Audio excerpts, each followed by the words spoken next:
يا دو، تعالي شوفي اللي حصل. انا من اللخبطه حطيت سكر القرفه بتاع الكحك على وشي، وحطيت سكراب القهوه في العجينه. وفيها ايه يا هايا؟ ما كله تجميل. الكحك هيجمل معدتنا ووشك هينور بكره من ريحه القرفه. المهم دوقي الكحكايه دي وقولي لي رايك في النعومه. نعومه ايه يا بنتي؟ دي ريحتها زيت لوز حلو. انت عجنتيه بالكريم المرطب بتاعي ولا ايه؟ امال ايه؟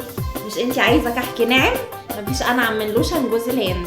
وبعدين يا هايا المنقاش ده بيرسم النقشه بالظبط كانه بيرسم لوحه فنيه. يا خبر ابيض، يعني احنا بكره هنفطر كحك تجميل؟ عادي يا هايا، العيد فرحه. وبعدين السكراب ده ريحته تجنن. خليه يدي الكحك ريحه قهوه فرنسيه اصليه. قهوه فرنسيه في عينك؟ احنا كده مش هنروح نصلي العيد، احنا كده هنقضي اليوم كله بنغسل وشنا من القرفه.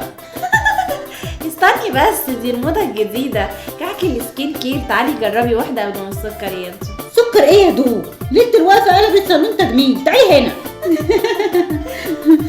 شفتوا دو عملت ايه في الكحك؟ لو عايزين تعرفوا الكحك ده طعمه طلع ايه في الاخر، اشتركوا في القناه ووصلونا ل 2000 مشترك عشان نلحق نشتري كحك حقيقي قبل صلاه العيد.